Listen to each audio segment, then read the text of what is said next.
Have to make modifications to that.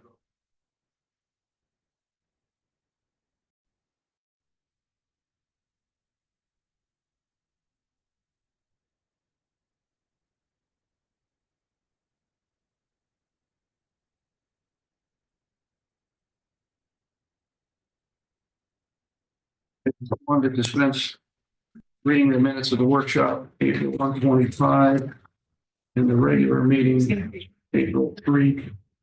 Oh. Okay, let me read this and then we'll to Sheriff because I know she's got a lot of work to do. Dispense reading of the minutes, April 1, 2025, and the regular meeting, April 3, 2025. We are going to move to our clerk, Sheriff Woods, who has a lot of work to do, so. I do. I have an enormous amount of work. I know you do.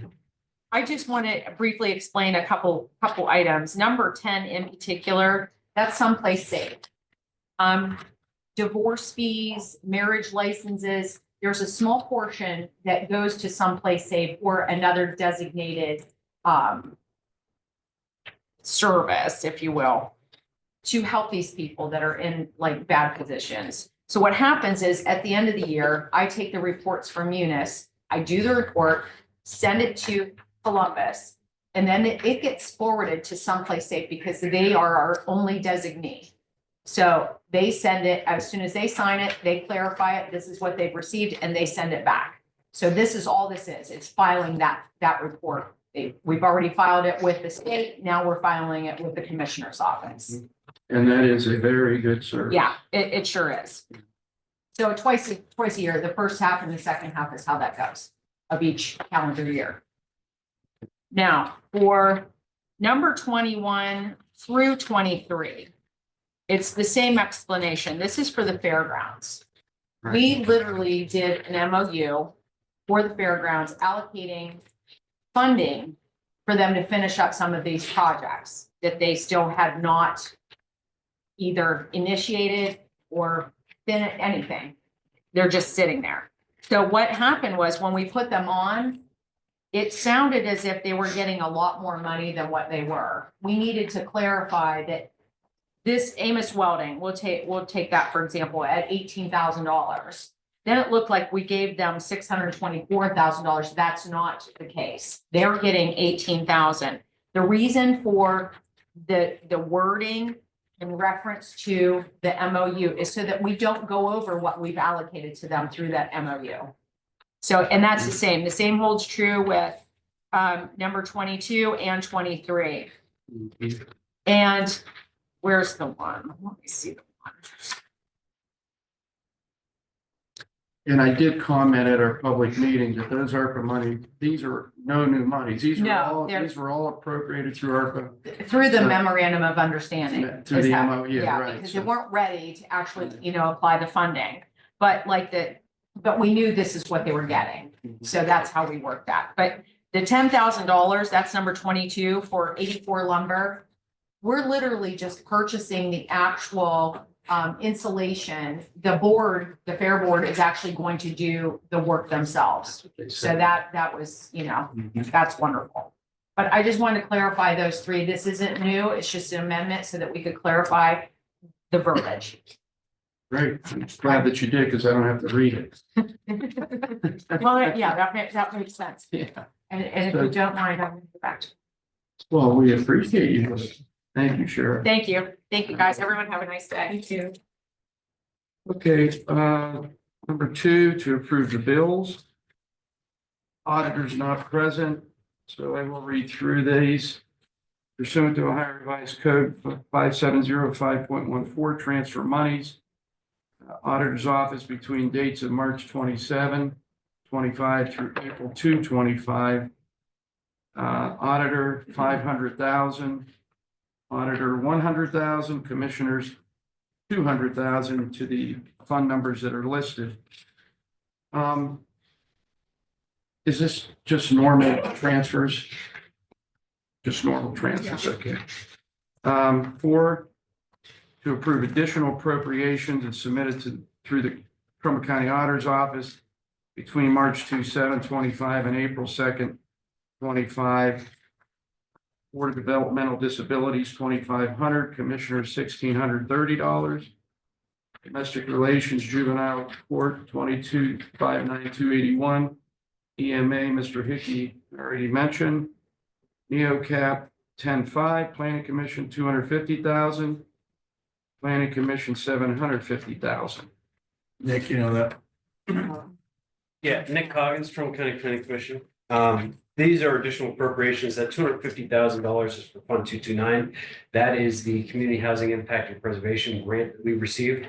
So that is just allocating $250,000 reimbursable grant. So that's that grant. 225 is our Community Development Block Grant Allocation Fund. So this should be the $750,000. I believe it's $750,000 for the allocation. I'll double check to make sure, but these are additional appropriations for grants that we received. So these are going to be grant funds coming in. Then you have some additionals, smaller on the next page. Oh, Nick. to approve transfers. To approve appropriations. Item number 5, March 27 through April 2. While you're talking about it, I guess. These are all 225, with the exception of 49. Yeah, 225 is, again, that's the CDBG fund. I have an email from Danette that says exactly what those are. So if you give me 1 second, I will.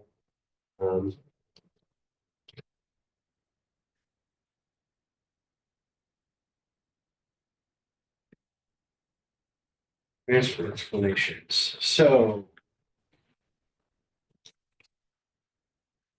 the $707.77 is for a building permit for the Howland Scope Improvement Center. That's part of the allocation project that's going on. The $998.57 is for publication in the Tribune for Pendleton Gilmore, notice of intent to request release of funds for that grant. The $9,920 is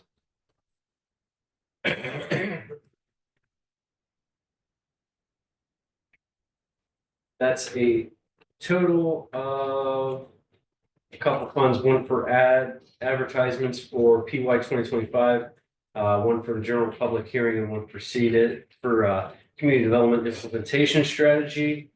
And the 732.92 from 049 is to reimburse for tax incentive review council expenditures, what we had to use to pay to put on that tax incentive review council for paper and other miscellaneous items.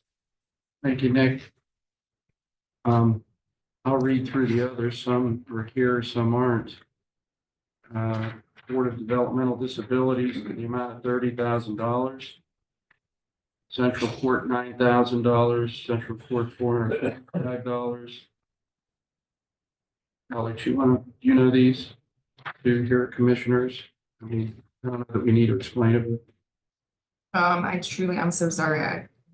Yeah. Address those. So it's, Shara, okay. Yeah. it's a transfer of appropriations that were already appropriated through the budget. So at the very least, this money was already appropriated. It's just that you're transferring from within budget to budget. It's not an additional appropriation.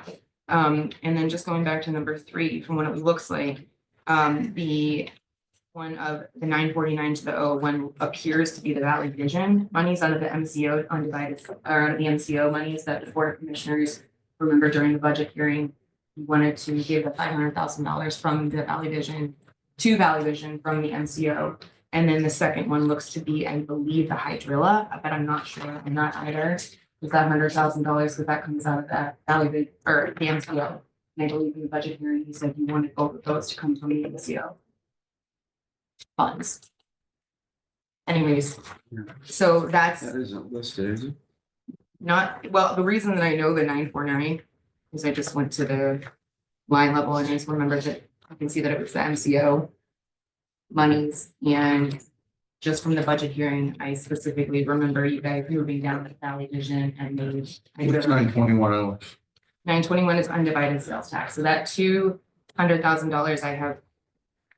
I can tell you that we're moving it from our undivided sales tax to our general fund. But that's as far as I can't tell you anything further than that. But it's already been appropriated for this. Anything under 5 has already been appropriated. It's just that you're transferring from one fund to another to actually pay the actual whatever is purchased or what is purchased or contracts or whatever the case may be. Nick Coggins, Planning Commission, Commissioners for number 5.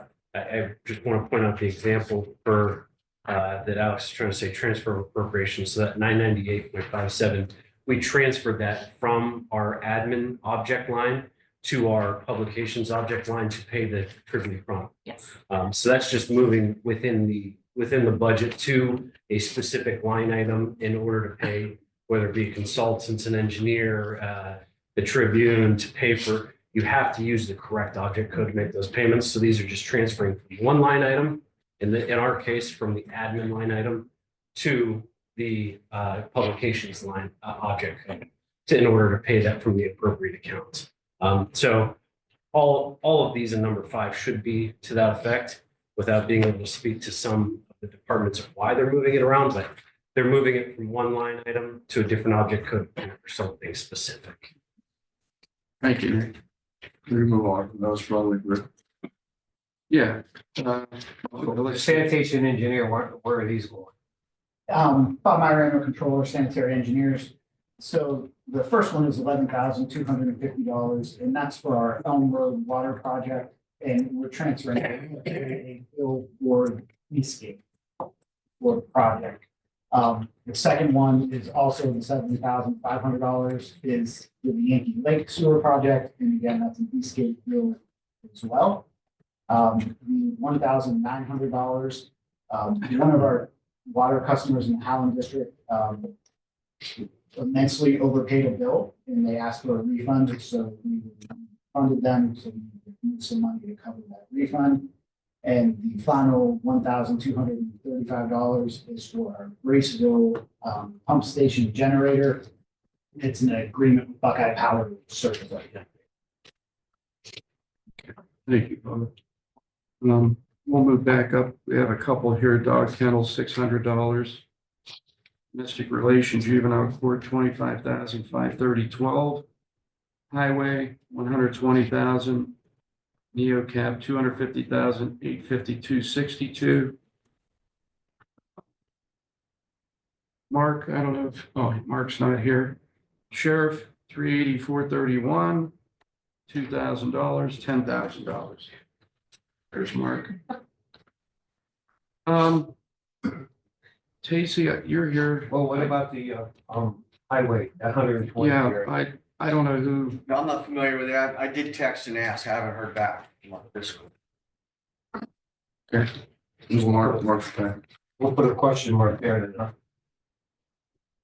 Mark, I don't know if you have any explanation to these. Oh, they were just moving around to pay bills. Okay. You know which ones? Everyone else give kind of a more detailed explanation. On the for the jail, we're I was in meetings all day. So Janet sent this up. For the jail, the 10,000 was to cover an area where we had in the budget that the money where the money shouldn't have been, so we had to move that. And the 384 and the 2,000 were just to balance out some areas that we didn't have any, that they didn't have, we didn't have much in the budget to enough in the budget to cover it. I don't have exact details, like as in in meetings yesterday, and she said she was had to move, so I get you exact on Okay. 911 director, Stacy, 6 through 9, I think you have. Yeah, Casey McDonough, 911 director. Number 6 is to authorize 911 to renew the 3-year lease with Thomas Shelby and Company, South Park Drive in St. Mary's, Ohio. For a chair fleet, 14 chairs. The chairs are replaced once yearly for each year of the contract at a cost of $8,779.32 per year. We currently have a contract with them. It's about $7,000, so it's a little bit of an increase, but they release new models. Our chairs are used 24/7, 365. And if you just go to like Office Max or any supply store, buy a chair like this, they're destroyed within a couple months just because of how much they're used. This is a 911 company that does concept seating is part of it. And these new ones are supposed to be a little more durable and have better luck at lasting longer. And they are, like I said, swapped out yearly. So every year we get a refresh on those. So that's just a continuation of that already existing deal. Number 7 is to authorize 911 director Casey McDonough to purchase replacement servers for the Trumbull County 911 Center. This work would be completed by the existing CAD vendor ID Networks of Ashtabula, Ohio, who we have an existing maintenance contract with and is exempt from the bid process under RC 30786B. Total cost of this project is $142,246 to be paid from fund number 039-020-1097-1-505-507. The purchase consists of supplies and replacement of supplemental parts for product or equipment owned or leased by the county. And the only source of supply for the supplies and parts is limited to a single supplier. Purchase consists of services related to information technology, such as programming services that are proprietary or limited in single source. That's just the ORC showing where they are exempt from going out to bid. This is to replace our servers, as I've kind of given you guys a heads up about previously in previous meetings. Our servers are over 8 years old. As computer technology gets older, they start to fill up, the database is filled up. In the past several years, we've lent them along, and ID Networks has come out and added extra hard drives to create extra space, but they're still filling up. And what happens is basically it bogs down the computer system, and you get the white screen of death, we call it, where basically it just sits there and it hovers and it delays dispatch being able to do their job properly. Also, by getting these servers, it facilitates the ability for us to get the update from ID Networks that we've been promised for over 4 years. They rolled out a new version with some new technologies and whatnot, and we haven't been able to get that prior to me getting here. They've been promised it for years, and our servers haven't been able to facilitate that just because of their age and space requirements. So when we had the budget talks and you originally had wanted to cut me 200,000, and I asked for you to keep that in there because if not, we would have to buy these things anyway. This is what we're purchasing with those things, and this has been needed since, like I said, over probably at least 3-4 years ago, they should have been replaced. So we're now taking care of that and getting that done. They are an existing vendor. They are a CAD vendor, so they are doing the work. That's all included in that 142. So to get that done. Continuing on, pretty much same story. Number 8 is to purchase replacement 911 recorder. Motorola is our existing radio vendor. So what we are doing is streamlining the ability to get rid of a vendor that we're currently using. So this one is to purchase a 911 recorder for the cost of $143,000 to be paid from fund number 505118.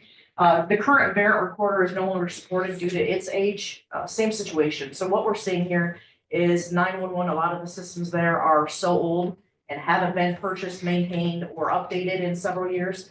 This situation, Mark's radios, which we have in the county, are doing a state mandate update to link layer. It's new technology.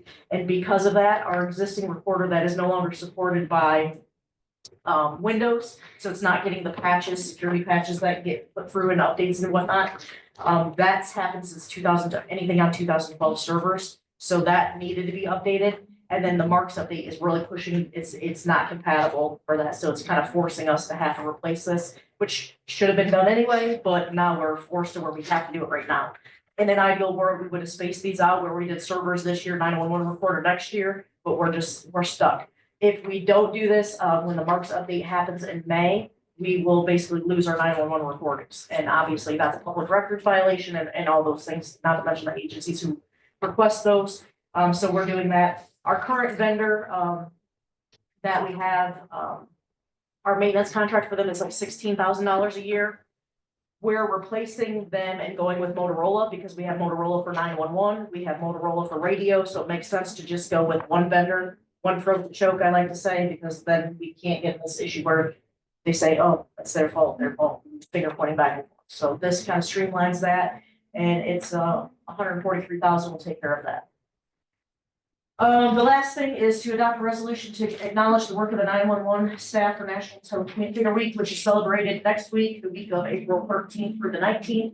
National Telecommunicator Week honors the men and women providing life-saving emergency services to the residents of Trumbull County. Every year, the second full week in April is TC Week or 911 Telecommunicator Week. So we just ask that you guys would read that proclamation and kind of acknowledge the work of those dedicated staff. Obviously, you guys know our situation of being short-staffed and they're still getting the work done and, I'd like to have a proclamation for the meeting. You could be present with your, Lisa's already got it. oh, Done. nice. Thank you. Very good explanation of these agenda items here, Casey. How's it going with, what do we know about our situation at Insight here and I saw some stuff on the news. Yeah, I kind of got, I don't want to say anything, but surprised. They had reached out to me and then I was leaving to head out to grab lunch real quick and they were out in the parking lot videos. So she called me and talked to me.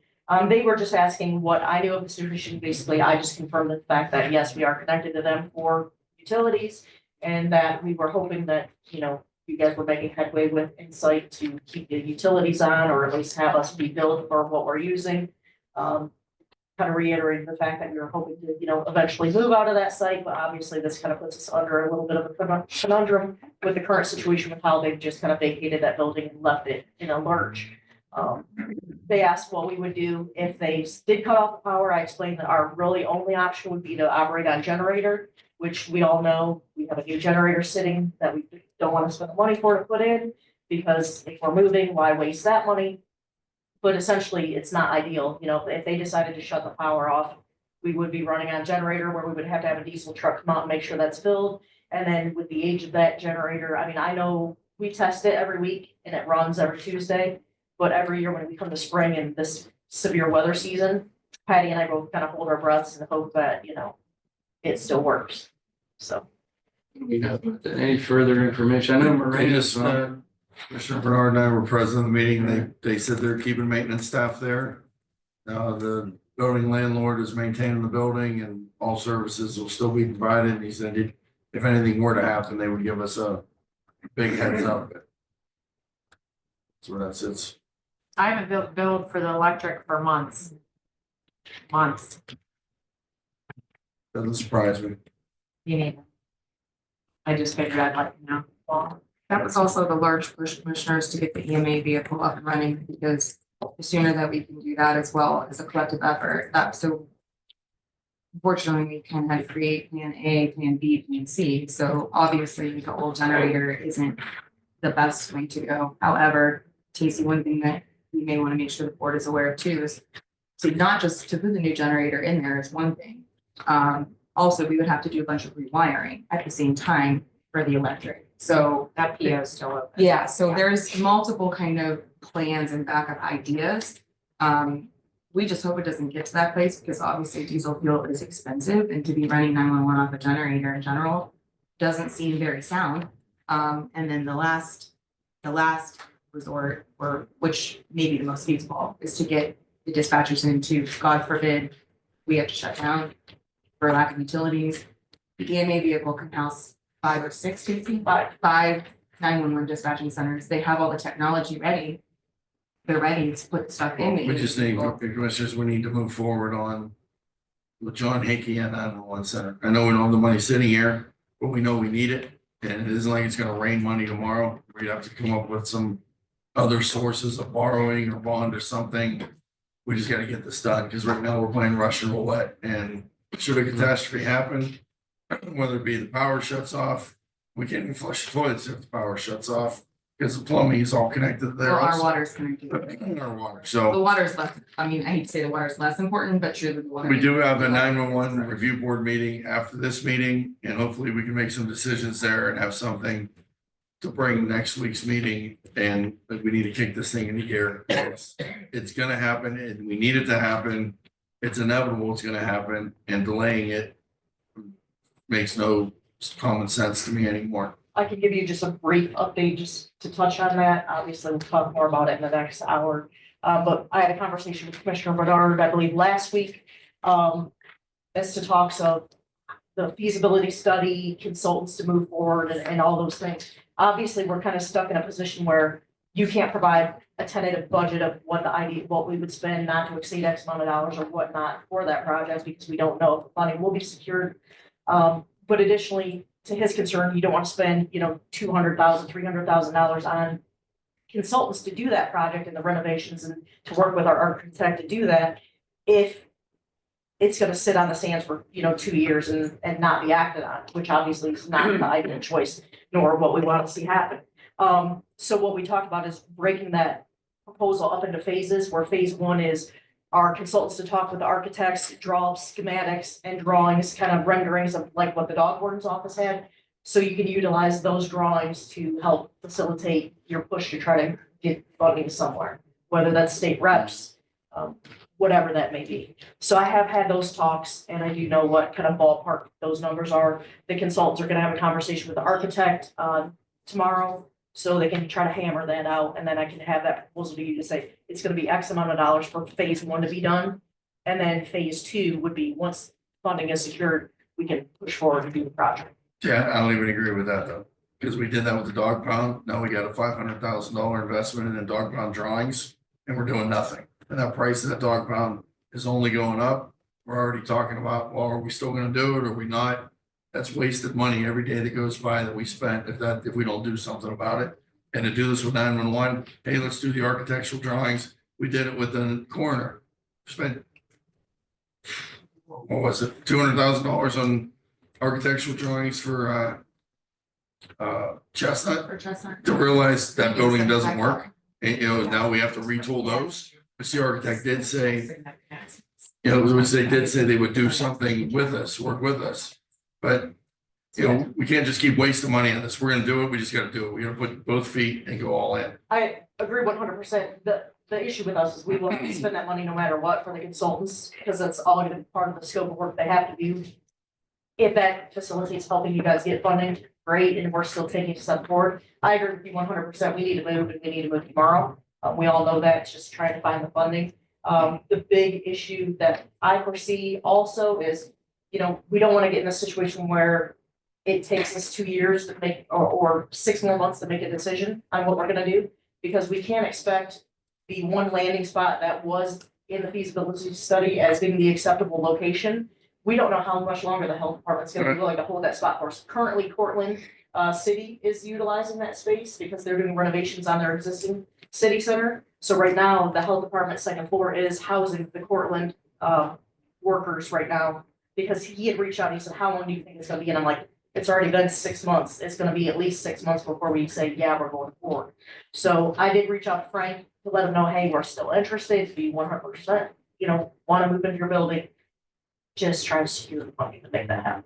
And I did, well, like I said, I toured that building. And I think it'd be an ideal location. I believe you believe so too. You Well, looked the at it. feasibility study shows it is. I mean, Feasibility it's not shows just that it us is, talking, and we then- looked at other ones. Cost wise, it's about $250 per square foot renovation, as opposed to about 500 per square foot for new Double. construction. All right. So it is. Commissioners, cheaper the option. only other thing I could see that, we'd have to consider a loan option for, That's what Well, counties to- do. John's here, we to can do talk to this, him I mean- afterward, but, counties do that. Not every county's got money. We got some counties that are very poor, but they still gotta move forward with services and government. I mean, you take the loan and then you make your payments and then you figure out, down the road what we have to do with possibility, what we've been talking, we'll have to see, for 911, maybe there's a chance for emergency services to have a sales tax for emergency services. Nobody wants to hear that. Well, I understand. But in order to fund our sheriff, in order to fund our 911 services, which is very crucial, those monies need to come from somewhere. They're not coming from the general. But there's a major problem with our government.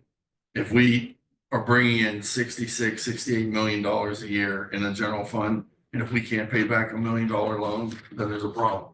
I mean, Exactly. we That's should what be I'm able saying. to budget that into things in the future. We are streamlining with stuff. I mean, these things happen. We bought 23 buildings. I'm sure we didn't pay cash for all 23 buildings that we own. We didn't pay cash for this building. Right. You know, you finance it, you pay it off over time, you move on. That's what we gotta do. We gotta think, I don't disagree with that. you know, this is business, is all it Commissioner, I is. don't think you disagree with that. Well, I think, yeah, I mean, we all know we have to look at it, you know. My whole problem is going back to that ARP money. We had $38 million to could have corrected some of those problems, and we didn't correct any of them. And that's where I have a problem. But my other thing is, us not getting a bill for the rent. Yeah, I'm wondering, That kind of concerns me. are they paying their Do bill? we know who we pay the rent to? Can we It's call not them and rent, it's see? the It's electric not rent, it's just electric. We Okay, pay the I don't electric know, I and know gas. electric. Yeah, So who do we pay that to? it directly to, Insight. So they may So not we be paying need the to, we bill. need to reach out and find out why we haven't received There's the no one bill. there to answer them. We- Well, Insight pays the bill and we reimburse them. Yes. I don't think they're worried about that right now, but we need to talk yeah, about but we it. don't need a $400,000 bill. What's that? either. Are they Yeah, paying? the bill? exactly. The landlords It's makes it not pay that the utilities. high. MVP. handles that, Typically, it's yes. like 1,600, 1,200, it varies. It could be How many 800, months has it been since we received the bill? at least 6 months, Oh. at And least. we need to get on that. Probably since they moved in then. Okay, you have the contact. Let's see what that is, because we don't need them to throw us out to say, because we didn't pay our bill. And the gas we pay directly, so that's the only thing that we don't have. And to he track. kind of assured us that The building we will were be gonna be maintained and the okay bills here, are being right? paid. But we yes. just need to pay our share, so they don't use that against us. And I don't know, what is the average month? Oh, no, we never received the bill. Well, no, we've gotten bills in the What's past. the Last average year, They monthly? were very sporadic, like they took like several months to actually, oh, Sharon Taylor, by the way. Okay, Commissioner's office. Last year, it was like you could tell they were having trouble. Prior to that, it would be like clockwork. Every month I would get the invoice for it. And what they would do is they would cut the portion that of our usage out of their main electric bill. Like it could have been like 21 grand and our portion was like $1,500. So it was never super high, but then it kind of dropped off and nobody was billing me. And then they started billing me and that it was okay for a couple months and then it just dropped off again. So it's been 6 months. Yes. Well, that's when that Insight is took alarming. over, so they probably We never can't adjusted it, afford to whoever have- was doing that. I probably just didn't, I don't know if the same people were there. There's I'm sure really, they were. you know, it was just kind of like a conundrum, like who do we call? I know, that's what I think. Well, And the bottom line is like Commissioner Malloy had said, we do need to move with this situation with 911. We have a building, we could save half the money on renovation. I mean, you said 50% of the cost less. And that building is perfect for 911, I believe. I think we need to really sit down and make a valid effort to look at a loan. That's my suggestion, but I'm one of three. Okay, anything else, commissioners, for Tacey? No. Thank you, Tacey. Thank you. Appreciate it. We went through 10, Sharon. 11 through 13. Sure. I just wanted to come in and explain our transfers. Give us your name. Sharon Taylor, Director's Office. We had a transfer for 94,186.59. Okay, That was for the TID. That was our local grant match. That was our match. Okay. So we just had to make sure that those funds were available. And then the 38,227, that was for the jail boiler, the kitchen boiler. okay. Okay, those were both approved on March 26th. Thank So you, Sharon. I just wanted to give you what we, Any update on the boiler, Mark? Is that coming up for the sheriff? Yeah, That's it. Coming along. I'm not directly involved in that. I know they're moving forward. Okay, Gary? Gary has some on his transfer. Yeah, thank you, Commissioner. Gary Schaefer, County Engineer's Office. Going to double back to the appropriations transfer item on the agenda earlier. We have several accounts out of that 002 fund, which is our overall fund. They included transfers for advertising, utilities, engineering, some other things, just adjusting our budget accordingly. Okay. Item number 11, that's to authorize our office to advertise for the 2025 countywide road improvements for paving programs. That includes all the townships. There's 11 townships in that big package. It includes Benetta, Braceville, Brookfield, Champion, Hartford, Howland, Hubbard, Johnson, Liberty, Newton, and Warren townships, in addition to Village of Orangeville and City of Hubbard are in that. That includes our 2025 paving program with the counties, which includes the resurfacing of Jacobs Road, Hubbard Township, and then the Warren Sharon Road, Vienna Township between 11 and Ridge Road. So that'll go out to bid next week.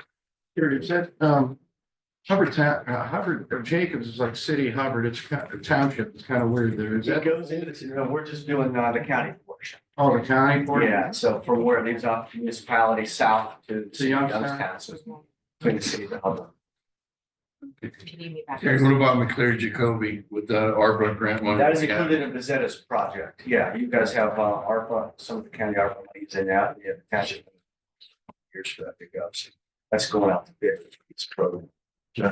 So we need road improvement, we're to get a list of it so we can see it and improve it, right? Yes, So when we're gonna list all the road, like you're saying for resurfacing, the paving. bid proposal was submitted. It was uploaded as part of this. Is that's what you mean? Yeah, And then later with our annual report, we'll have everything that was completed last year and then everything coming up this year. and That'll be we provided. already have a list of all those roads and everything. We do, but I don't have it on me. I could email that to you. Yeah. I think we're supposed to improve that before, right? I think by June 1st, our annual report has to be filed with the commissioner. Number 12 is the grant permit for Enbridge, it's the right-of-way permit. 13 is a special annual supplier fleet permit, Uraniac Brothers. Yes, thank you, Gary. Why? Yeah, Bob Myron, Controller Sanitary Engineers. Item number 14 is to enter into a water line extension agreement between the Trumbull County Commissioners and the Mahoney County Commissioners to provide water service to Mr. Spencer from Pritchard Old Town Road in Newton Falls. Basically, his situation is he's right on the border. Have a map. Are you set with me? He's right on the border of Trumbull and Mahoney County. We do not have any water service in his area, but Mahoney County does. So this is just an agreement to allow Mahoney him to become a customer of Mahoney. it's kind of a weird area, It's really weird area. and this has been done in the past. I think the last one was done.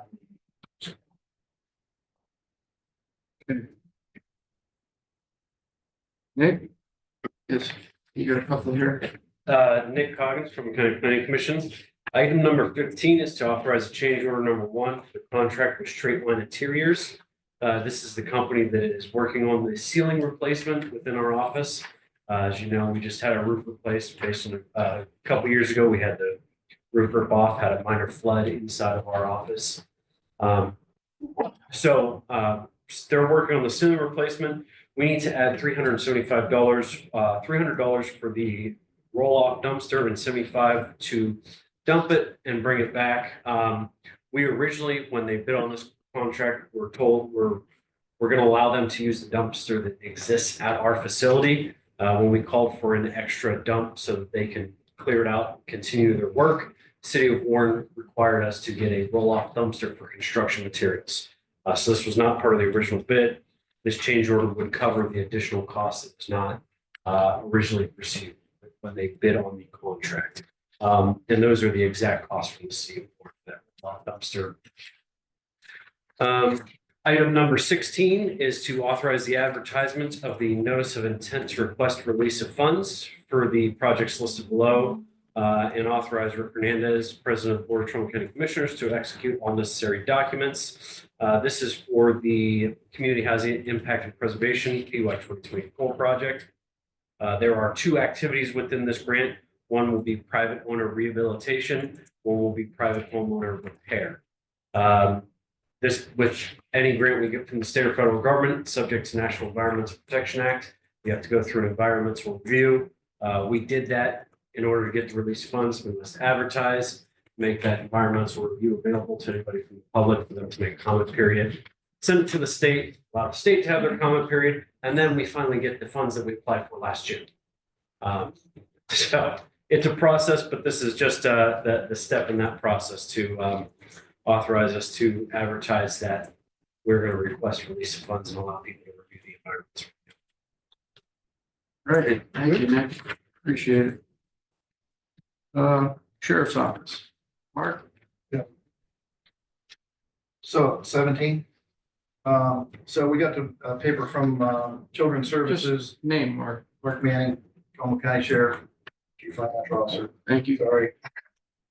To complete and submit the paperwork for the Ohio Department of Taxation for the approval of transfer of funds for security services for the special tax levy fund to the county general fund for ORC 5705.24. The approval of the transfer of the funds is needed from Ohio Department of Taxation to pay for the security services provided by the Trumbull County Sheriff's Office, Trumbull County Children's Services. Children's Services will be responsible to compensate the county sheriff as invoiced on a monthly basis, total amount not to exceed $113,795.89 per year.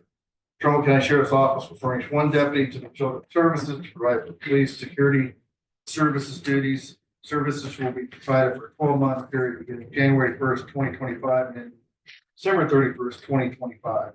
So this is, for the year and the increase of our from 104 to 113 that it cost us to provide. So we're on all of our contracts, we're raising the price up to cover what it actually costs to services. Okay. Any questions, Commissioners? We'll move to 18. Notify the Ohio Department of Liquor Control that a hearing is not requested for liquor application permits, Columbiana Food. That's a Giant Eagle on Belmont Avenue. Class D3 license. 19, the same, to notify the Department of Liquor Control. Public hearing is not requested for the liquor permit applications for K&G Brookfield LLC, Penn Ohio Quick Mart, that's in Brookfield, and True North Energy in Brookfield, both in Brookfield. Shara mentioned 2021, 23. So we go to 24 to move, go into executive session. Pursuant to ORC 12122G4, preparing for conducting or reviewing negotiations and collective bargaining strategy for the Trumbull County Department of Job and Family Services. And we will reconvene from that executive session under 12122G4 for the same. 26. Except for reject fact-finding report findings and recommendations issued by Philip Sheridan Jr. on April 2, 2025. So Commissioners, Alex Stephen Bush, Human Resources Department, Job and Family Services, we are finally obviously at the point where we're done with the fact finding that we went into in April. So it will be presented to the board tomorrow via executive session, and we have 7 days on the receipt of getting the fact finders report to accept or reject, and I will also let you know at that time the vote taken by the union to accept or reject it as well. Okay, This is the final. this is it. Okay. Final countdown, it's done. All right.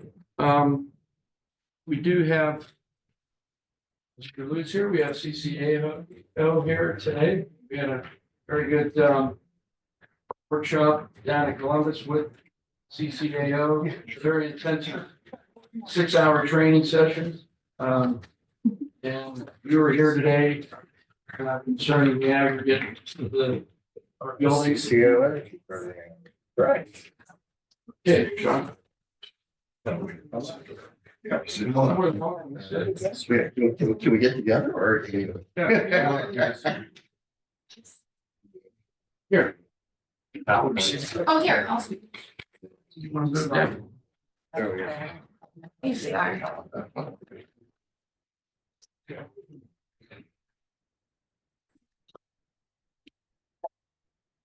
Thank you, Mr. President, for the opportunity to be here. Commissioners Bernard and Malloy, and I had this letter I was gonna give you, but our CCO directory is in error. It says Tony's president of the board. I knew that was wrong. Anyway, I bring with me today, Mark Palmer, who is president of Palmer Energy Company, and Kirk Nurse, who's executive vice president. They are the managers of Palmer Energy, who are the managers of our County Commissioners Association Service Corporation Energy Program. That program, and I have folders for each of you with some basic information you can figure out. That program was established in 2009. We have 76 of the 88 counties that are members. We provide services to counties in several different areas. The first area is the provision of electric and natural gas for county facilities.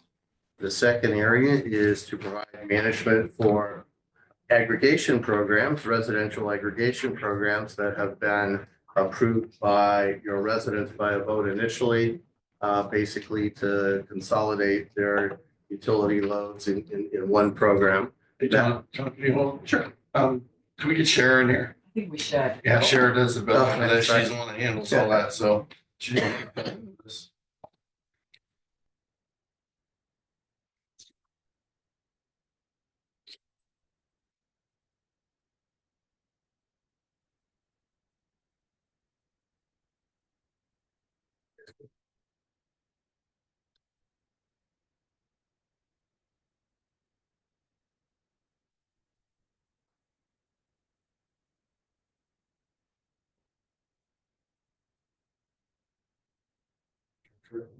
I drove and stuff. I drove and stuff. You guys have stuff? No, just for, it's not too bad. It's amazing.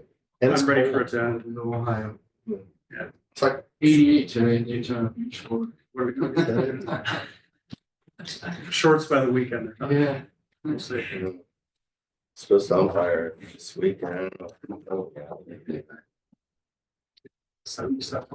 Indians opening day today, or the Guardians opening day today. Okay, was it, They're swinging the bats, 34-degree weather. is it fake that I saw something on Facebook, must be fake? That the Indians, they're looking at maybe bringing the Indian thing back, or is that? I saw that on Facebook too, and I thought it was a late April first thing. Okay. I'll just be the Indians.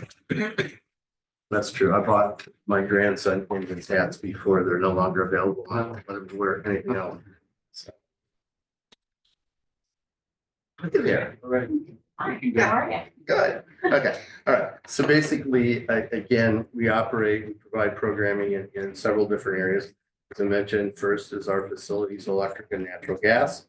We currently have a pool of 64 members. For our natural gas program, and we're in the process of just completed bidding and review by our Energy Executive Committee of establishing a pool for 63 of our counties that have electric facilities.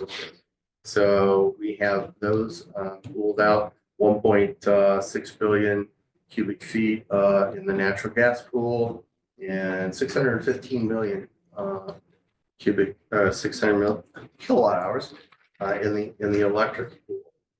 Then we also do aggregation programs for communities that the residents have approved an aggregation program for either natural gas or electric.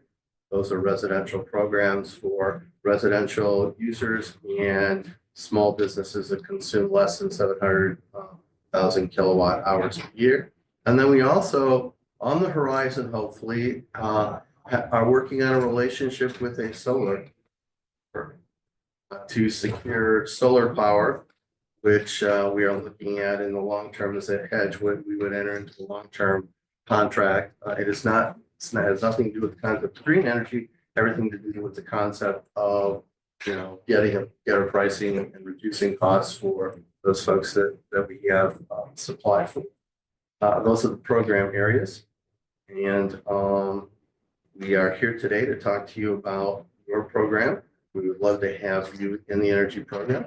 Our major counties, including Cuyahoga, Montgomery, Hamilton, Franklin, Lucas, are all in the program. Summit is not because of their close ties with First Energy and the Park headquarters up there. But we have extensive presence across the state of Ohio and our counties, and we would love to have Trumbull County become a member of our energy program. Again, Denny Malloy.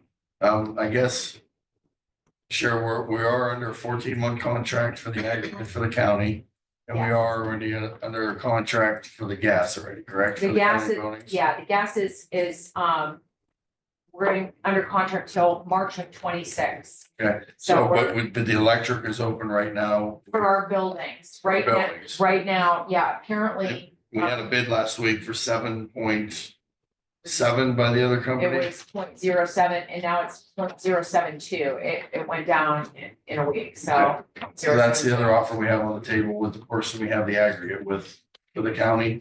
As of last week, he made a proposal 0.72 for us to pay for the county. Commissioner, but that's electric, not Yeah, gas. it's just electric. Just the electric. Gas, we're already under contract until. that Oh, we are expires. at the Yeah, buildings? Yeah, we have 399, so we're good with the buildings for gas.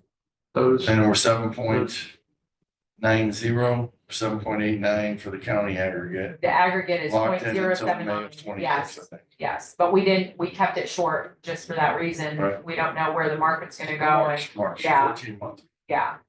So, so there's still an open electric.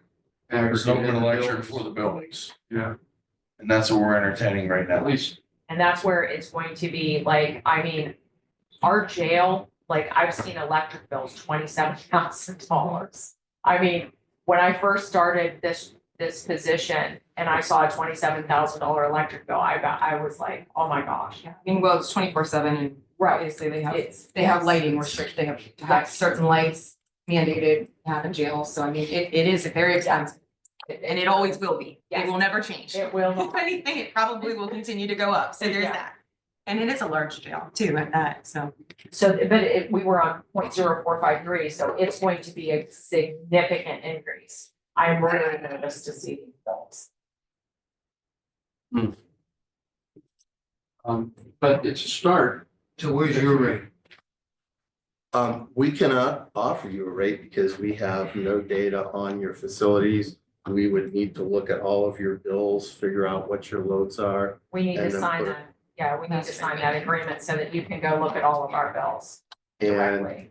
do you want to address the issue of the conflict and the fact that, I mean, with your current provider having the letter of exclusivity, we aren't even in a position, we aren't allowed to go to the marketplace to attempt to bring you a price like they have done because they are your current exclusive. We're not under contract with them for our buildings. What happened was, literally, we were under the aggregate program prior. They put us at the same rate for all of our buildings. Well, except for those that are kind of out of the way. We don't have access to that, but they put us all under the same rate. And then all of a sudden, when we did this aggregate program, the buildings weren't included. I'm getting letters. This can't be under the aggregate program because it was Dynergy. So that's the issue. So I don't understand why you couldn't go look at all of our, And he came nuts and wanted to do a contract with us just for this, and we said we were entertaining other bids like we did before, and they had no Correct. problem with that. There's no. I think a portion of this is Kirk Mazarek. I'm with Homer Energy, but I'm representing the CCAO today. When you look at their program, how the CCAO does it, it's a very strong pooling program where all the counties are pooling their resources together to get the best options for rates and everything else. I can't just give you a price today yet, because first of all, you'd have to join the program to participate. It's the overall philosophy of what the CCAO has created here over the last. 20 years for that sort of thing. And at that point, then we'll be able to go out and actually get you pricing. And just give you an example, the RFP we just did, as John said, it's for 600 million kilowatt hours in one RFP in 3 separate groups. And when you have that level of participation with the counties, and John mentioned some of the counties, this program benefits small counties, medium-sized counties, large counties. You had somebody, he did miss Mahoning County, we do as well. They participate in that as well. So if you guys want to call, you guys know Jimmy Fortunato, he's worked with us forever on it. The whole philosophy is to group everyone together. But then it's not just John, myself, Mark, Fry making these decisions for you. There is an energy committee made up of county commissioners as well as facilities managers, county administrators that are actually making these big decisions to participate in the programs, whether it's electricity, the hedging on the natural gas, those sorts of things. So it's not just somebody out in the line making these decisions for you. It's other county commissioners. And as always, you can participate in that group if you want to. Certainly there's a year meeting every October specifically for the energy program where all the participants come and vote on various things, including that board. But it's more of a philosophy that for you to say, give me a price right now, can't. Personally, we don't have your billing information. Secondly, we would need you to participate in the program, gaining the knowledge that this is about the process, how the CCO works with us. Totally with all the programs included, there's 75 counties that are participating in the program out of the 88 in the state currently right now. So it's been widely accepted, widely used. Nobody's left the program in all the years. It's just, it works.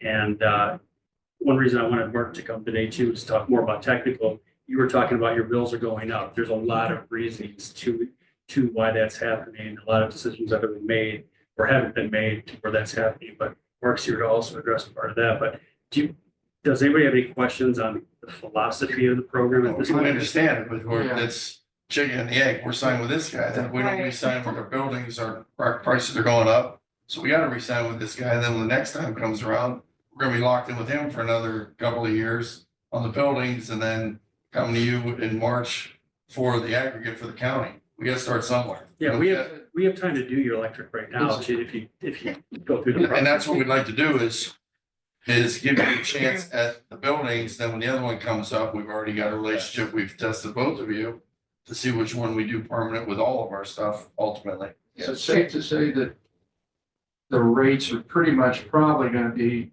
in line with where the rates are with where we're at now, I'd imagine, with the exception of maybe a little bit of a bump here or there. But I think what you're saying is the main thing is that you join the program and then that facilitates Better rates. the better rates to be able to get it through, spread out through all the counties that we're dealing with. Yeah, so Can you tell us Sheriff Taylor, Commissioners, can you tell us what rate Mahoning County has at the moment? well, at the moment, they're not even on a new rate program yet, so that Oh, would be okay, appropriate to okay. even compare it. Sure, no, I'm just asking And- because what it is we have to just say, yeah, and go with you and hope that the price is better, that's all. Yeah, do you know what That's their what new it- rate is gonna be? Oh, they re-sign for, Yeah, but it's now, you're comparing apples to oranges on that because. just throw us a county, give us a something. Do you want to deal with part of that or what? So the RFP that we put together and worked on for about a year and a half for the 600 million kilowatt hours, Mark Fry, by the way, with Palmer Energy. So the 600 million kilowatt hours with all the counties was broken into 3 pieces. The first was customers that had consumption or meters that had consumption below 700,000 kilowatt hours a year. And the reason that number was selected is in the revised code. It's basically determines what's called a mercantile or a non-mercantile customer. A non-mercantile customer is any customer that consumes less than 700,000 kilowatt hours. The vast majority of your meters, I'm sure, and although I don't know what the loads look like specifically, are in that bucket. That's what we've seen with all the counties. There's 3,900 give or take meters in that particular thing. The price point there was about 8 cents a kilowatt hour, but those are the lift stations, the worst load factor customers that the counties typically have. The second bucket is customers between 700,000 and 4 million kilowatt hours a year. And that's, I'm guessing, facility like this. Jail, definitely the jail. Probably the jail, but there's another bucket that's above 4 million. Lots of times those are much larger correctional facilities, water, sewer operations where you have a water treatment plant or a wastewater facility, those kinds of consumptions for sanitary and the like. That was the third bucket. There's not very many meters in there, but each one of them individually, I think the first group one, as we called it, was just a touch over 8 cents, but the market's fallen. So if you came to me today and said, okay, we want to put this on the street, we're going to participate in the program. My recommendation would be to put it on the street. Let's find out what the price is. To your question, Commissioner, you're right. As it sits down today, it would be about the same, generally speaking. The question becomes philosophically, to John and Kirk's point, do you want to participate philosophically with 60 some other counties in a group that's 600 million kilowatt hours made up of from Ashtabula to Hamilton, the entire breadth of the state of Ohio? Or do you want to continue to try to do it on your own and utilize whatever techniques that you currently do? And I would agree with you there in the future. because we had discussed this. We had a discussion together, and CCAO commissioners, as you know, very good group of, it's a support for the commissioners. And I understand what you're saying. And when you're talking about those buckets, heck, my house, I use 7,000 kilowatt hours at my house alone, during the winter. So I know we're going to be in that, what was it, 4 million? So Somewhere. But in that it's not by county, it's by meter, Commissioner. So By so meter. if you have, I let's say you have see. 100 meters in the county. Why you can't, yeah. Yeah. And so I got the you. first group is, probably 80, 85 of your facilities are in that first group, just like all the other counties that are participating. You probably have virtually all the rest of your meters that are in that second group, between 700,000 and 4 million. And then you might have one facility. Do you have water, wastewater here? Yes. But you run a water, Yeah, wastewater yes, facility. we do. Okay, so those are the loads that may be above the 4 million kilowatt hours. And those prices are different, and the way that we typically go on the market with those is what's called a capacity pass-through structure. It works like on a bulk, Correct. don't like bulk this, type so. rate. Correct. The more you're using, the rate That's really. tends to go down. And stable. And to, I'm sorry, I don't remember your name. Sharon, I apologize, Sharon. To Sharon's point. Sharon. Sharon, sorry. The operations are for jail, for water, for wastewater, they're 24/7, 365-day operations. So they are always going to have a lower cost per kilowatt hour because the way the price of electricity works, it's based on demands, both at the local wires and poles level, but also at the regional level, based on generation capacity charges. And that's the reason you're seeing the big bump. Well, that's one of the reasons, Right. but you're seeing the big bump on your bill for the jail, along with all the other stuff that you're looking at. So those are the pieces and parts of this that's driven by, I'm sure that all of you have read about the artificial intelligence data centers and all of that kind of stuff. All of those things are cause and effect circumstances. The tariffs, the cost is impacted the natural gas. We actually had a winter this year, unlike the last 2 years. So the price of natural gas, materially went higher. That drove the price of electricity at the energy level higher. But the AI data centers cranked up the value right now today. The generation capacity charge, which is embedded in your energy cost that you're getting for the numbers you quoted, $34, $35 a megawatt day. Starting June the 1st, it's 270 and change per megawatt day. So it's an 8-fold increase. That's running 2 cents a kilowatt hour, 2.5 cents, depending on how your consumption pattern. So that's driven by the fact that we've got lots of generation assets that we've been working with. We've built a lot of natural gas fired generation across the state, shut a lot of coal fired plants down, as you all are well aware. But we've started to look at installing tons of renewable technologies, which works great, except for the fact that these AI data centers are a 24/7 operation. So you have an you have an intermittent generation source, and you're trying to bring on a consumption pattern, which is 24/7, 365, just like your jails, just like your water and your wastewater facilities.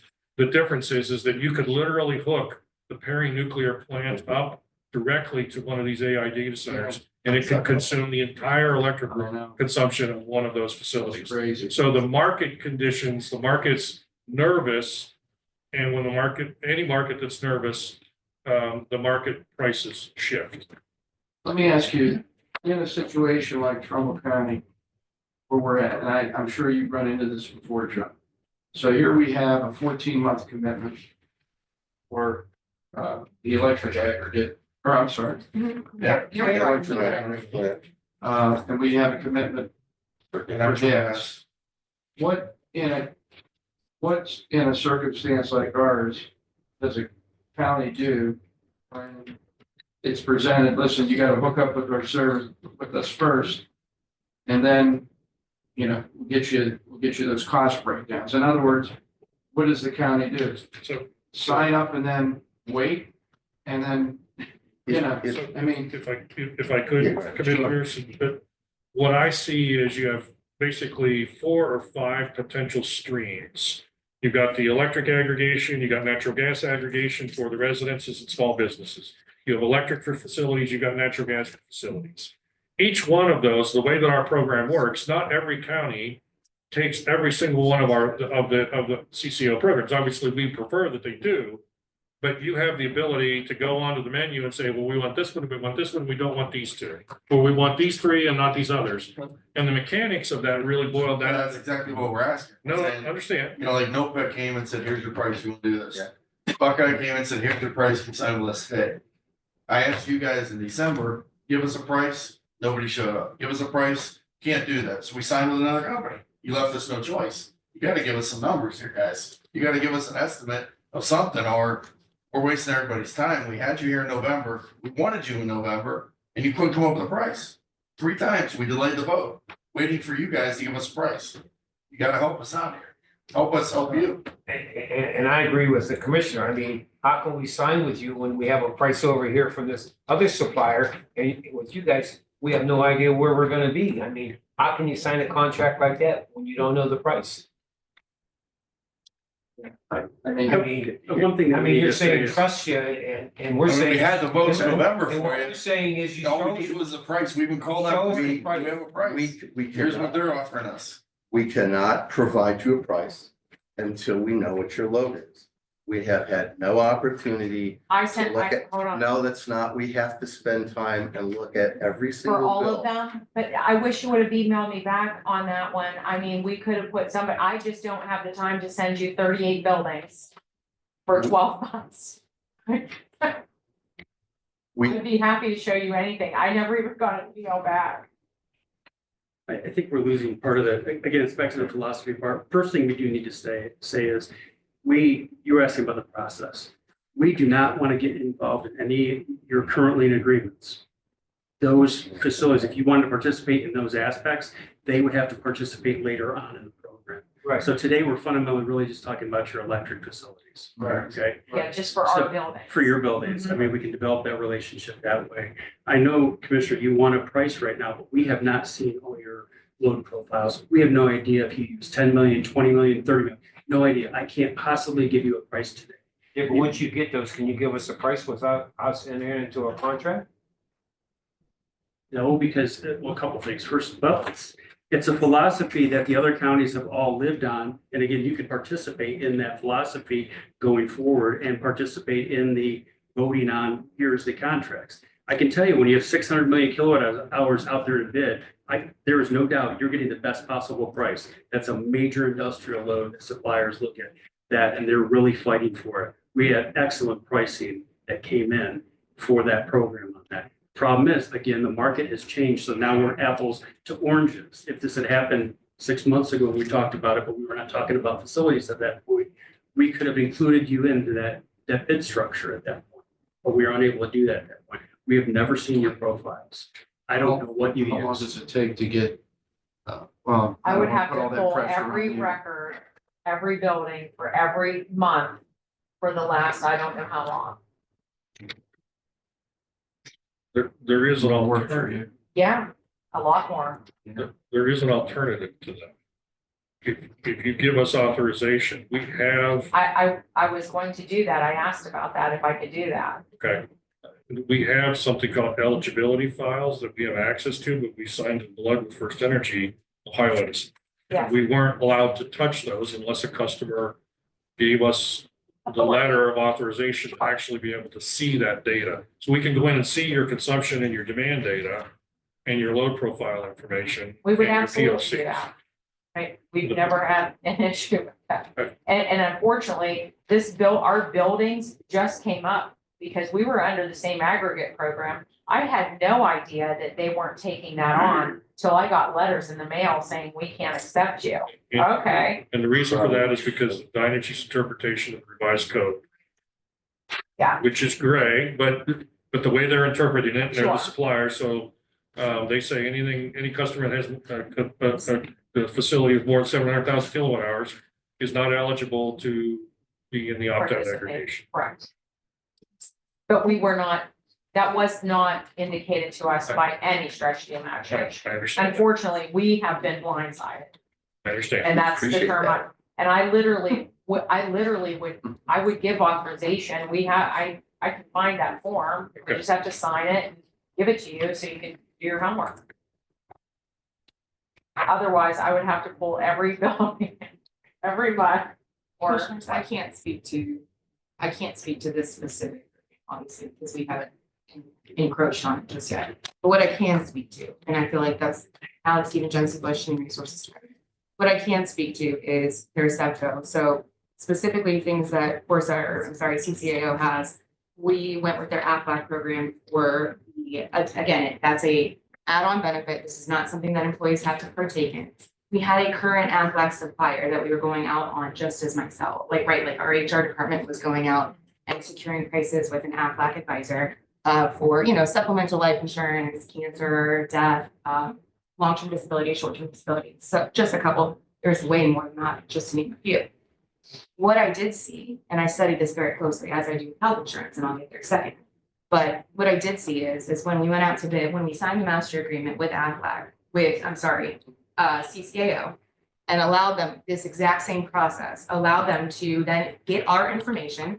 What I was able to do was I was able to dissect our AFLAC current, provide it to them, and they were able to come back and match with a significant savings. Because again, they were going out to bid amongst all these other counties, right? When you're going out to bid with 6,000 people, I'm just saying, versus 1,000, you're going to get a better cost. I can't say that this is what's going to happen with this program. That's not what I'm saying, but I am here to attest to what I have done the work with CCO in the past and what has worked for the benefit of our employees in this county. Can't speak on behalf of, electric, but this does, for all intents and purposes, seem to be a similar philosophy and or process, if you will. But again, I understand that you need to know a dollar amount, but that is the process I had to go through to get that for AFLAC. I had to go through our current plan and assess all that and say, here's where we're at, here's how I had to give them all our profiles, everything, so on and so forth. And it is a process, yes. But sometimes we are here to better processes. We are here to, if it saves money, isn't that, that's kind of what we're here to do. I don't know if that's the case here, but that's up to you as board. Well, I believe it is. And we, like you said, that's why I want to do business with the CCAO because of the other stuff. It just, we have to answer to the taxpayers too. And they went nuts on us for 7.9 when they look on and say, well, I get that. apples to apples, I got it for 5, and they didn't see the fine print. Oh, there's a $995 fee, or it's only for 6 months and then it's variable. And there's so many factors there. But we still got held to the carpet for the number that we had. They're gonna ask us the number. The newspaper's gonna critique the number and why do we do this and why do we not do that? So that's what it boils down to. If we could join on, I'm all for it. Then give us a price as long as we're not locked in anything. If what you give us is a lot worse than what we've been offered, you gotta earn our business that way, I guess. I guess is what I'm saying, responsible. Well, not only that, it's not even fair to the other supplier that we're gonna say, we're gonna disregard what his numbers and take on CCA's numbers when we don't even know what it is. Right. Well, I If I'm think him, I'd have a lawsuit. we will know what it is when they get our load numbers. Well, we have right? to know before we sign on. I think that's what Commissioner Malone and I are Right, no, saying. no, I understand that, yeah. But I, Could we do that letter of authorization and see what we come up with? Well, so when you give us the letter of authorization, there's not 5,000 suppliers out in the marketplace. When you get the letter of authorization, so right now, the current, whoever you're utilizing today, has got a letter of authorization that says, we're working with this, Trumbull County's working with this company. Okay, You sign that letter of authorization, you say, okay, we're gonna do a load profile. The only way for us or for them to go find out what the price is, just keep in mind, this is like driving past the gas pump. You know, you drive past on Wednesday morning, it's $2.99 a gallon, and you drive past on Wednesday evening, it's $3.29 a gallon. That's, so the market shifts and changes. So we go to the market, we give them that letter of authorization. Basically, we're gonna send it to many of the same, and probably a few more, but many of the same suppliers. They're going to basically reach back out to you and say, okay, you've changed the horse here. Do you want to use this, do you want to use the services program? And if you say yes, then they'll give us new pricing, but then the current vendor isn't going to be able to get pricing. That's the way these structures work. So it's not easily accomplished where you say, okay, it's because there's not, as I say, there's not dozens and dozens of these entities out here that do this work. Dynegy is one of the largest. There's a number of others.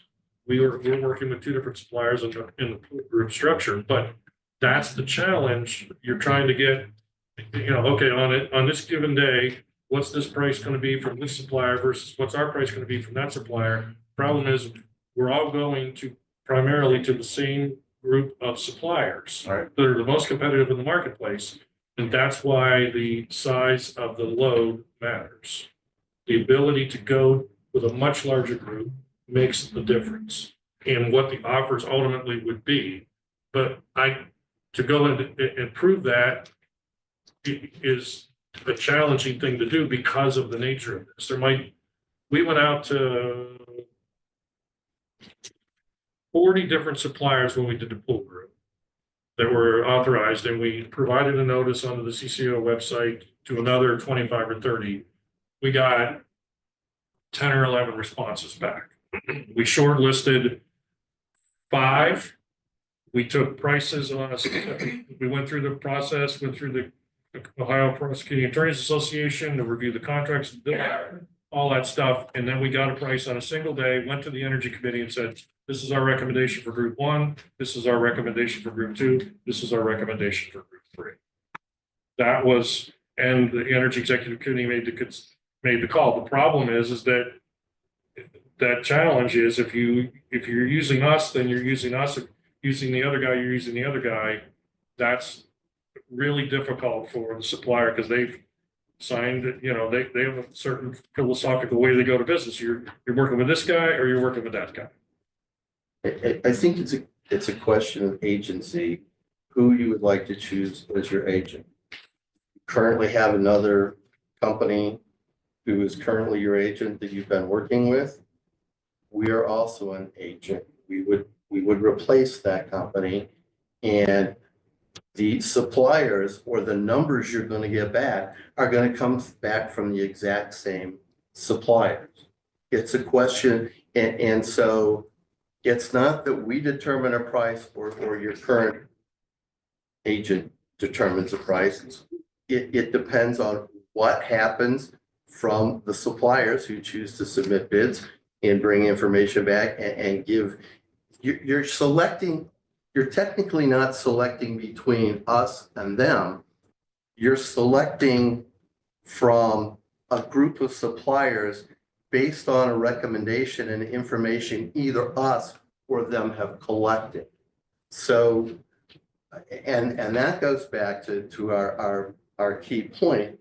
We're talking about a program here to provide energy to our counties. We are well known out there statewide.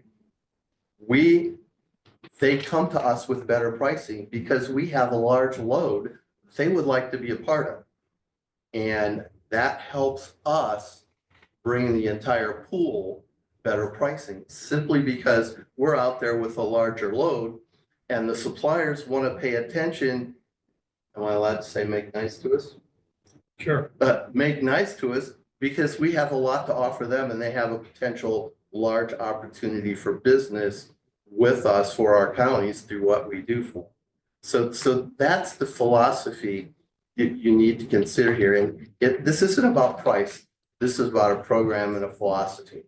And what we bring to you as the County Commissioners Association is a tried, true, trusted, highly successful program that's benefited our counties, our 76 county members since 2009. That's what we offer to you, and we ask you to join us.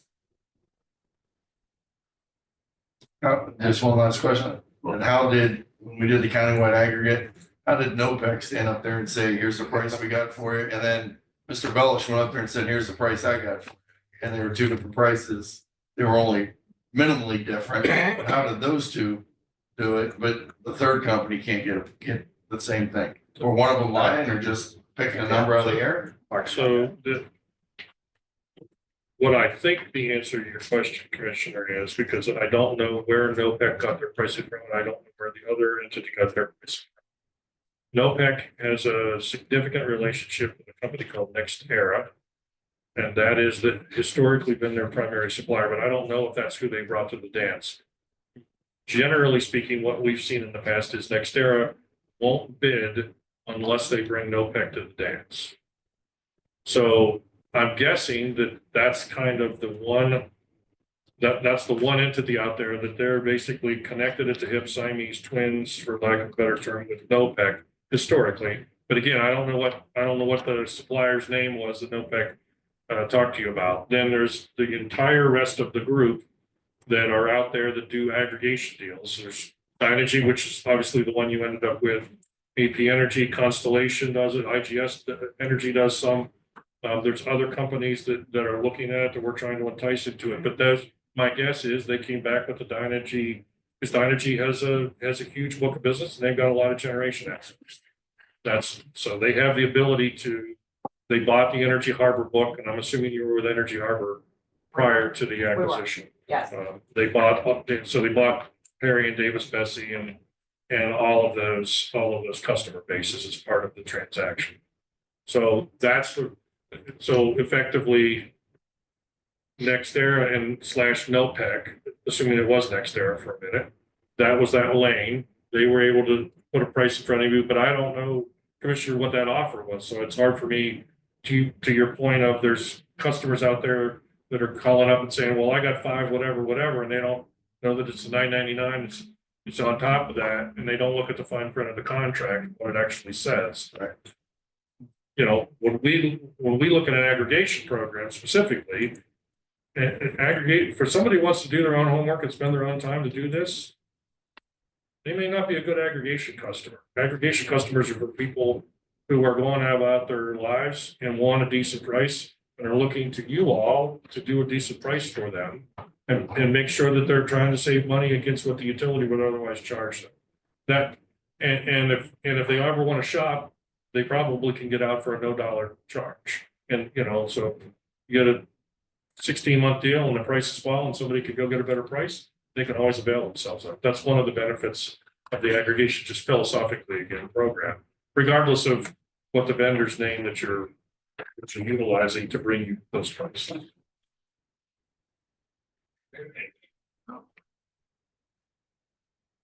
I don't know. I mean, I have the same concerns that Commissioner Malloy has. I mean, I think we would like to join, but can't join blindfolded. Right, since 2009, how many counties have you lost? None. Absolutely zero. So if they signed up with you, they stuck with you, they didn't jump ship like we're looking to possibly do from another person. That speaks a little bit to me. I mean, it is. Well, I have a suggestion. We sign up for the buildings with them. See where we And then go. that will give us a comparison over the next so many months. That's what I'm thinking exactly. That's why we're here today.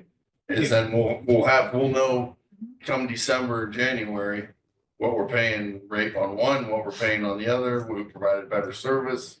We Exactly. communicated better, you know, I can guarantee you we will provide better service. If we sign up, We get pretty good. if we sign up for the utilities, then does that automatically enroll us into the aggregate No. program? No, I mean, we are a customer then, right, the process. but I mean, as far as you giving us a price quote For the next time, for the next time, for, come December, we start looking at next March, when our contract expires with them. right, Or we gonna have to just blindly sign up with you further, digging deeper, we're already a customer, so then you can go get the rate at that time. right. As we have a master participation agreement, which makes you part of our program. From that option, then you can choose which one of the elements you'd like to do. If what Cher's talking about, you do the master agreement and I'm sorry. And it's exhibit B, right? Yeah, it's exhibit B, which is electric facilities.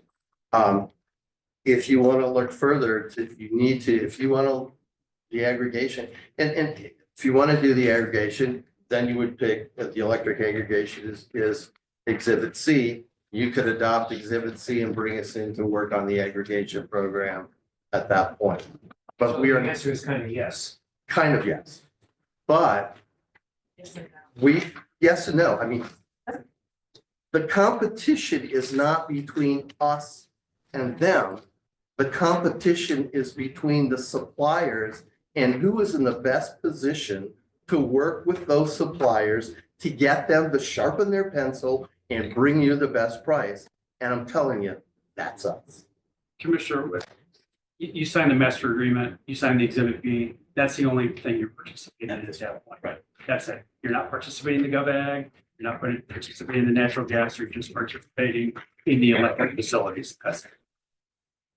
And doesn't if we do a great deal for you with the facilities and you decide when it comes up, you'd like to, bring us in on the aggregation program, then you adopt exhibit C. You've already have the master agreement. It's not a matter of re-entering the program. It's just a matter of picking up another piece. And I guess at that time, we could call other counties and say, hey, what are you paying right now?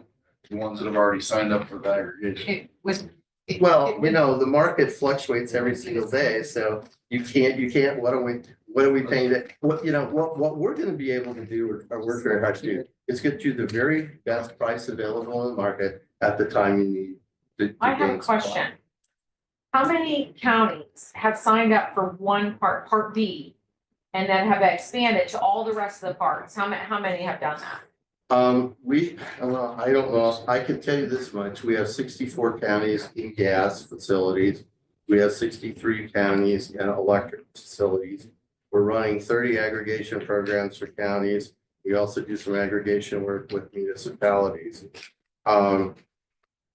Some of the counties cannot participate based on the location of their utility. We can only deal with and provide service to a meter that is provided by a distribution utility. So if you have AMP Ohio, or if you have an RDA or something like that, we can't provide service in that Like the area. city of Niles, where they're providing they are. their So own. that governs, who does what, who doesn't. To be a little more specific, to answer your question.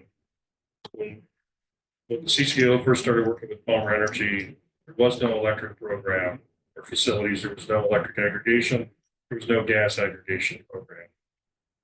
There was only natural gas for facilities program. That was right during the financial crisis in 2008, 2009 timeframe. There were 29 counties that participated at that point in time.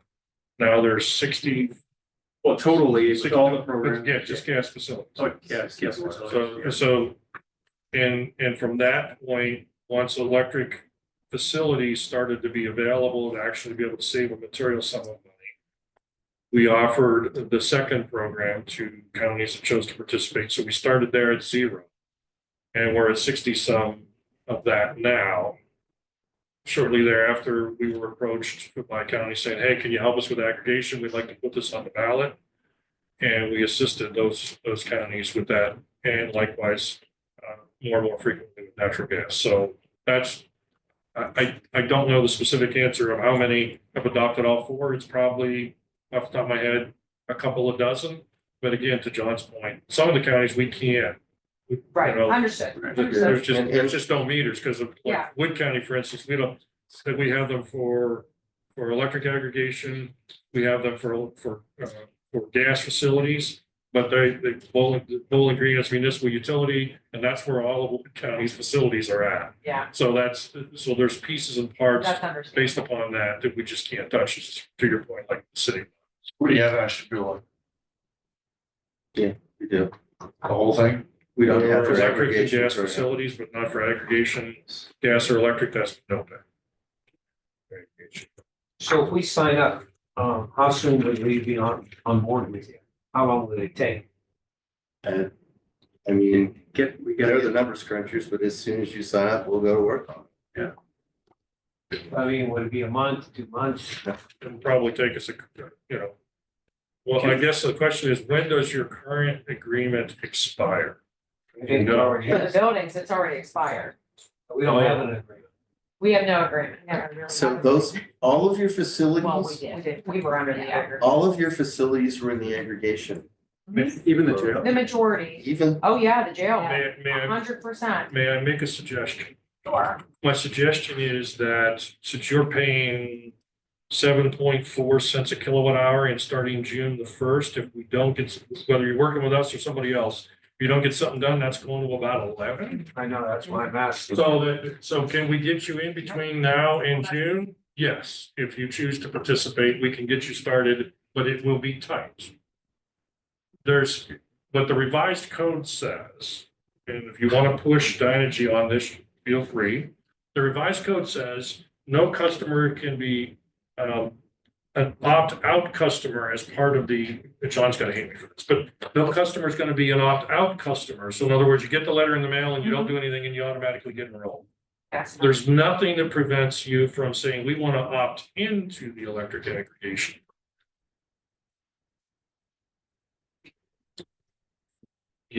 So you have the ability to reach out to the supplier, whether it's through this other entity or whether it's directly, I don't care, but talking to Dynegy and saying, wait a second, we want to opt these facilities in. We want to shop these other facilities. As, because of the nature of the timing of when your So meters are vendors. I'm essentially, I'm picking and choosing which buildings I need to opt in. If you want to, I mean, we could, I mean, if you want to participate in the program, we can help you with that, but that, Stay here 24 hours a day. so. I'm doing but- 2 jobs now.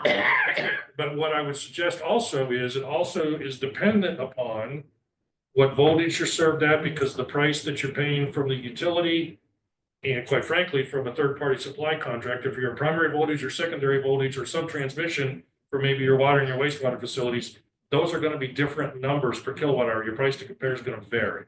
Okay. So it's gonna change drastically starting next June, regardless of the voltage that you're served at. It's just a matter of degrees. Because of the capacity load thing that's going on. Yes, I don't that's wanna say thing, I'm sorry, I just don't wanna use the proper. So, Correct, with generation capacity, Is that okay? and that's so we do know that, I mean, statewide, obviously, that's been made very abundantly clear. That's across that that's- everybody across That's 13 across the nation, yeah. Everybody's. Across the nation, but I at least just want to. Everybody's 13 different states. So, and it's because of, to a great extent, it's because of the AI data So- centers and the intermittency of the upcoming load, the generation. Is what, and Sherry, I just want to make sure that even, I think, is what you're saying then, if we're still tied into that aggregate, because since we don't have a separate facilities contract per se, We don't. if we're still tied into the aggregate for all of our county facility buildings, then basically we're going to fall into whatever that aggregate cost is going to be come June, which we had signed a 14-month, but we still, Yeah, the buildings, it's. so that only covers Yeah. us for, Yeah. so long. Um, But it avoids the risk of, keep in mind that you have water meters that I'm assuming you're reading. Yes, Okay, so you have a meter being read for XYZ customer every single business day of the month. So that meter's being read on presumably on a monthly basis. So if a That's how meter's you being know. read today on the 8th of April, that's the consumption for water and sewer for the prior For the prior. 30-day period. So the way that the rules work in electric or natural gas for this matter, the June bill, on Ohio Edison starts, the June billing period starts on like the 27th or the 28th of May. Right. So depending on when those meters are read, you then Gotcha. have to, then that's from, say, April 27th to May 27th, and then there's a 15-day, 18-day period prior to that. And that's why I'm saying it's tight, to your point. That's why I'm saying, if you want, I think you should, first thing you should do is reach out to Dyna and say, we want to opt these facilities in. The stuff that's particularly on the front end of your meter read cycles, because you have meters being read every single day. You have two. I have No. 38 buildings by myself to take care of. Yeah, so and that's just general fund. That doesn't count engineers. and No, sanitary. yeah, that's just mine. Yeah, It's general exactly. fund. So that's a potential pathway to avoid what you're talking about. It's seeing that spike for the quote unquote June billing period. So that's why She's saying opt in, then opt out afterward. yeah, because it's a $0 opt-out charge. Now, they may not take anything that's at primary voltage, and I don't know if you have facilities, again, not having seen that, whether you have the larger facilities primary voltage. The jail may be at primary. Your water and sewer facilities probably are at primary. If they're not, I would be surprised. But if they aren't, they should be, because the cost per kilowatt hour is materially low. But fundamentally, this is the kind of conversation that we like to have with our customers, saying, okay, you come to us and say, here's our challenge, here's our issue, here's our problem. How can you help us figure out a way to get to the end point that we need to get to? And what I would tell you is, and this isn't gonna, obviously this put no money in our pocket, but we work with the County Commissioners Association. You're a County Commissioners Association participant and member in other regards and other programs. We appreciate the loyalty, but you may want to opt in, and what's that price, Commissioner, 7.9, I think is what you said? Oh, yes, The but aggregation? the offer he made us, if we signed with the other company now, 7.02 So, for facilities, if we signed up with them .072. as of last Wednesday. okay. So understand that's an alternative if you want to avail yourself. Or you guys can just step it up and get it done quick We before we beat that. we will work our dead level best in order to get you pricing as quickly as we can, but fundamentally, I don't know when your meters are being read, Commissioner, so it's hard for me to say that I'm gonna be able to get every single facility. And while it's being processed, you can always opt out. Yeah, but that's a hell of a lot of work, I Sheriff. was going to do that. She's gonna have to opt this in. I'm already doing 2 jobs. What else do you want me to do? I have ARPA reporting this month. People don't understand, there's a lot to this position, a Okay, so lot. It's That's not, 23 different account numbers and everything else and the paperwork that goes with it and then opt it out again. I just think let's I don't even know how. make a commitment to join the program. Get these guys going ASAP like today with the authorizations, whatever we gotta do. And we got till when, June? Not What's- really, Not really. not really. Depends on when your meters are read, Commissioner, but no, I agree. Yeah, not really. It's, I'm sorry, I'll just say it. we have, Okay, what for some of the happens, meters, we what have- happens if we do nothing? We, then our prices go up to whatever the market value is For a month? for First We're, Energy. we're committing, we're committing electric. For a month? Well, for a month, but still. What's the it'll lead be- time? but if you Well, say, this is why we have to put the pressure on Right. them That's what I'm to saying. make the move, but they can't guarantee it, right? well, I It's not- mean, I don't even know who your existing supplier is for your facilities. Is that? Energy, What So do you you, put on there? you're with the utility What do you put on completely now? Where it was 7. is it Energy Harbor? 0.072, what do you put on that? AEP. The AEP, It's that's what it was. And you're no longer with AEP? For any of We your were never facilities? with They were never with AEP. us, yeah. Okay, but that's who the offer is. Yes, Fair enough. So uh, the challenge is that you're asking us to get you pricing, turn it around do the evaluation, get the information, do an RFP and do it and bring you something back in a week. That's what you're asking us to do. And then you need to react that day to hit it or not hit it. We'll do our dead level best, but you're right, Commissioner. You're probably gonna lag. Some of the buildings will probably lag a month.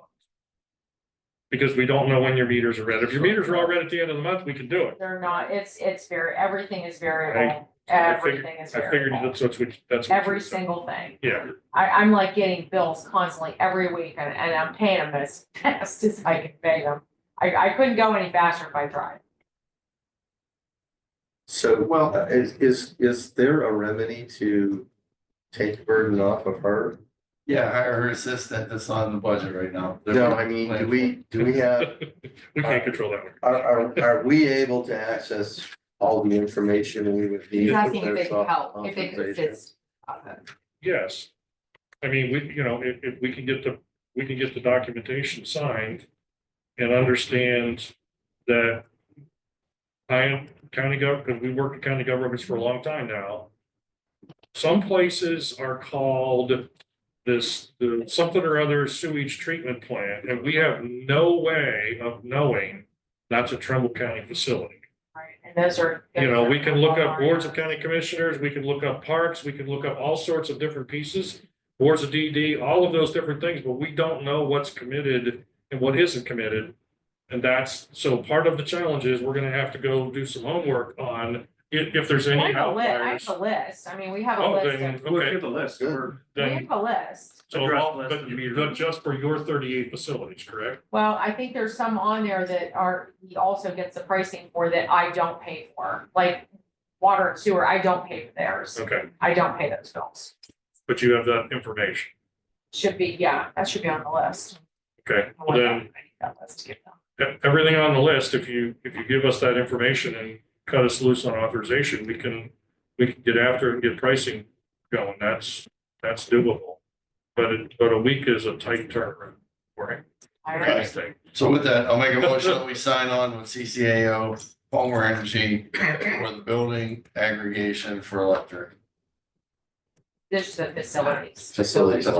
So, yeah. No aggregate. And I'll second that. I mean, I believe down the road, They just CCAO don't call it. can help us with a lot of different things that we're gonna need here in the future. And maybe this is the stepping stone. Sean's asked if not, trust them. Well, we're never gonna find out. And this is the way to find out on our facilities ourselves. Correct. So, I mean, if anybody takes a hit, it'll be us out of our budget. And then it's a stepping stone. We see where it goes from there. You know what, I mean, they do a lot for the county, so at this point in time, we're gonna have to. That many other counties haven't quit. That's why it's so important. And if it's wrong, we all know John's phone number. So, John can motion, I retire. get a second? John can I retire. second that. Mr. Malloy. Yes. Mr. Hernandez. Yes. Mr. Bernard. Yes. Okay, let's get these guys going. If you can, not even leave the building today till you have the stuff you need from Sarah. Sarah, I know you got lunch waiting for you and stuff, but as quick as we get these guys moving, time is money right now. And we can give them the numbers for the sanitation engineer and all these other departments, that we can get. If you got a contract you need to sign, give me a call. Let's go over here. You got Yep, we'll sign it by the end of the day. I don't know. I don't know whether. I mean, I got an appointment here. We need You could authorize someone else to sign it. President, we're not there. That's only one signature. This is the, yep, this is electric and the master Anyone, we make that part of the motion. is. We'll get you an LOA today. I gotta, we can call to get the actual LOA. So Make a motion to authorize Can you that. send us that spreadsheet? Yes. You wanna make a motion? Yeah, we'll make a motion to authorize the chairman, in Vice case- chair. In case he's not available, the vice chair to sign all the necessary documentation to the agreement with, PCAO. I'll second it. Mr. Bernard. Oh, yeah, yes. Mr. Malloy. Yes. Mr. Hernandez. Yes. I sure will. So that's the I'll get it over right And away. then B is the. Thank you. Sorry to miss the road. That's the- I wish we had this That's done your in job. October. That's your Oh, job. okay, so where would I sign? Thank you so much for your explanations. It's very complicated. Sure, thank you. I'm sorry and thank Yeah. you. Okay.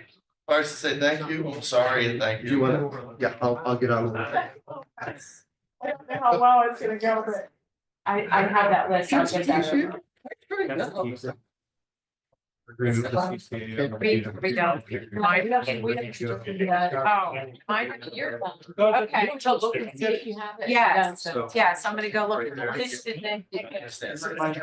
Not yet. That's me, that's, Tony. Get much room, do that. Yeah, well, usually we have time. Hey, Mr. Chairman, I think Dale, is there something you needed before we adjourn? Okay. Prosecutor? If you don't mind, I'm gonna step out there, so right now to get. Everybody else, everybody's good? And then the printer stuff. I'll make a motion to adjourn. Second motion? Mr. Malloy, Yes. Mr. Bernard. Yes. Mr. Hernandez. Both sides will. Yes. What's our address here?